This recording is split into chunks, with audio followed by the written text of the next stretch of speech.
We're going to be looking at Module 5 today, better known as 5 Bravo, identify basic facts about cellular data networks and equipment. You got to get 70% on the test. We have an AFSC application. What you're beginning to see nowadays is we're leading up to something called ROIP, Radio over Internet Protocol. So we need to understand a little bit about the uh, cellular communication infrastructure and how it works to some degree. So when we do get to a base that has this ROIP, you're not overwhelmed with, oh my gosh, that is really complex. Realistically, if you break it down into simplistic diagrams, it should be easy to understand. Keep it simple first, and then you can start adding to your heart's content. It is relatively easy with the computer nowadays because it's basically click, drag, put in your net type deal. So with that in mind, we're going to be looking at cellular data, the data networks, the current methods of cellular data, and the cellular network itself, the infrastructure. So we're going to look at first this cellular data. What is it? Well, when you go out with your phone, you pay for X amount of data if you're on a limited plan, or an unlimited plan. You pretty much are free to do what you want to do. However, depending on your network, your company that you're with, they can throttle you back if you're using too much data, especially during the busy times of the day. That's what this information is about the cellular data. The other thing, too, is the farther you get away from the infrastructure, sometimes you're not going to be able to get that call out or call in. There are places still in the United States that do not have cell phone coverage. With that in mind, you got to figure that one out. Let me give you an example of where they don't have cell phone coverage.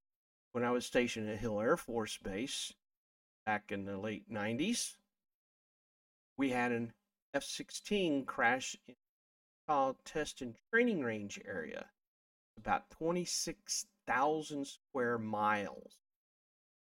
A lot of ground to cover, which is about 2/3 of Utah to begin with. Now, the place where it crashed, when we started looking at the infrastructures out there, we only had radios that could reach out there through repeater systems. There was no cell phone coverage out there. You can imagine, here I am, a LMR representative for the base, and you have all these captains, majors, colonels, civilians of high rank coming in and going, I need 10 cell phones. And you look at them and go, why? Well, I need to call back to the base. Like, you don't have any cell phone coverage out. Well, just give us the cell phones anyway. Yeah, we'll get coverage.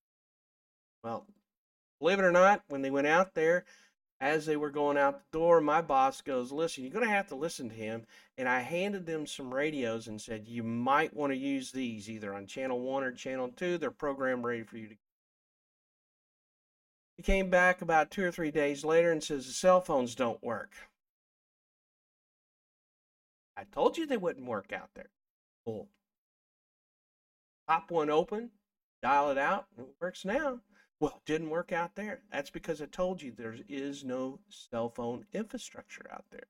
So that's the case of, you might find that in some areas, but nowadays with the infrastructure, it's pretty much everywhere. I think the latest figure that I seen was 95% of the United States is covered. Shoot, if my mom in the backwards hills of Kentucky in a little valley can get cell phone coverage, anything's possible. So the next thing we look at is the data network. Okay? How did they start? Well, you first had 2G. It started back in 1991. You could do cell phone calls and you could do text. This is the slowest of the slow. Now, what you do see is in some parts of the world, you still have 2G because the infrastructure they still need to update. Then when you have 3G, that was done back in 2001. This is where you start to see our technology catching up. And in this case, you start to see where the speeds are getting like 348K. Could get up to like 21.6. You still can't play a movie on it or anything like that. Then you had LTE. This one is called long-term evolution. The big thing is precursor to 4G, but the nice thing is, you start seeing the infrastructure using Wi-Fi now. When you get to 4G, at least on my cell phone, I see LTE and 4G combined at times. This is where things got really fast. You got uploads at 500 try that again, 500 megabits per second, and then you got to download at 1 gig if you have the infrastructure for that. That's what you can get.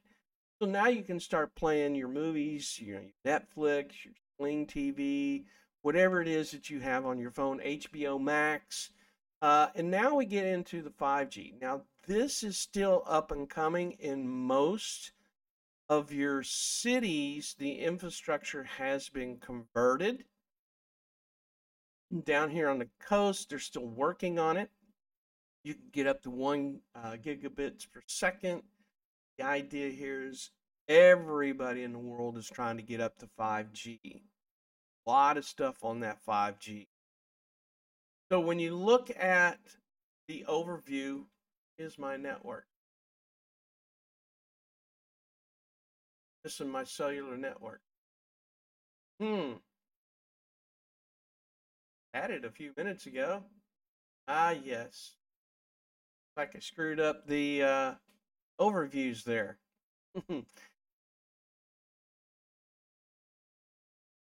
So the next thing we're going to look at is current methods of cell data. There are three different types that you see out there. You got CDMA, GSM, and TDMA.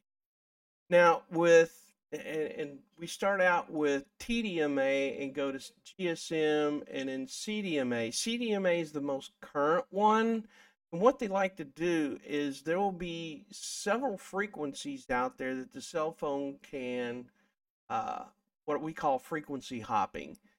And when you are talking, it is going to be sending out codes instead of TDMA, which is nothing more in time. We talked about it briefly in the other objective in 5 alpha. And time versus codes. It still is based off of time, but you're throwing the codes out there on different frequencies. So when it gets back to your cell phone, it can all put it together, or wherever the network infrastructure is, it can put it all back together and send it out. That's the difference. One is time, the other one is code. Now, with GSM, it uses it with the TDMA time. The big thing about this one is this is before we started getting into the 4G, 5G networks. GSM is widely used overseas. And in other words, if you are stationed overseas, you can take your phone as long as it has a GSM connection to it. I'm pretty sure now that all the cell phones now have transferred over to GSM where it does have that capability. I do know this for a fact. Back when my son was going to Japan for his school, we would literally have to go find a phone that had GSM capabilities. So that's one of those factors that when you go overseas, you might have to look at your cell phone. Now, if he wanted to go overseas, his cell phone, the only thing he has to do is change out the SIM card to the way they process information. That's it. Frequencies are pretty much the same. think the way the frequency ranges come into play is, I want to say, about 700 to 800, as well as 900 uh, stateside and overseas, and as well as I think 1.5 to 18 or 1.8 gig also being used. So you can see that your cell phones will toggle to certain frequencies when you get overseas as well as stateside. So that's the whole idea behind the cell phones now, is they're trying to get it to where you can take your cell phone from the States to overseas, come back to the States, and still use it.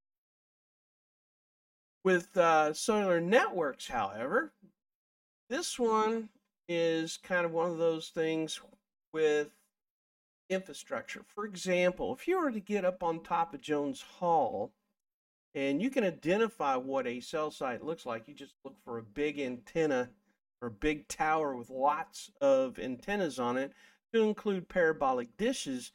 Pretty much you're guaranteed that is a cell network. Getting on top of Jones Hall, I know for a fact there's at least 6 cell sites that I can see, and most of them are along the highway. Now, are there some cell sites on top of the taller buildings? More than likely. I just can't see them from where I'm at Jones Hall because the trees are in the way. Like the Beau Rivage, the IP, places like that. So the way they classify cellular networks is they have what they call a grid pattern. Some of them are in the trying to think of the darn name, like what is 6 sites?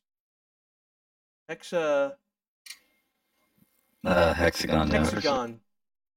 They used to be in squares, but now they're in hexagons. And the reason is because you don't know what type of antenna or terrain that you're getting into. For example, if you were to go along the interstate, more than likely you're going to have cell phone coverage everywhere. And it can reach all the way out to 21 miles in some cases. Most of my background has been, a rule of thumb is 10 square miles, but they can change with the antennas. The big thing, environmental interruptions.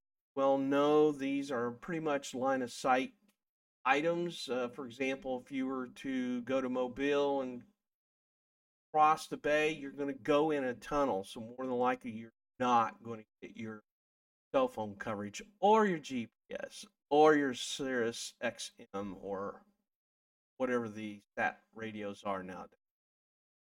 Big thing is they can be affected. When you get into these cell sites, this is what they look like. You can see we got parabolic dishes. On the top are all these antennas. Down below is normally the infrastructure, or the what I call the base stations for these things. It is a transceiver along with a lot of multiplexing gear and servers to send out through the wires to get you to the distant end. The reason why they have the parabolic dishes is if you are in a place where they don't have a whole lot of infrastructure, such as these, uh, where you find the what we call central offices where all the wires are to send it out, they will use microwave shots between the towers until they do find that particular one. So you could be reaching pretty far distance in that case. Normally, those things, they're trying to get as high up as they can so they can go farther. The idea is to make things efficient. Sometimes they can't, sometimes they can. So, with that in mind, you have cell sites, you have the cellular data, you have the data networks, and how we use the current methods like TDM, GSM, and TDMA. The 2G all the way up to 5G. Your data is what you pay for. And again, you can get throttled back for that. Any questions on this one? No? All right. No, sir. So let's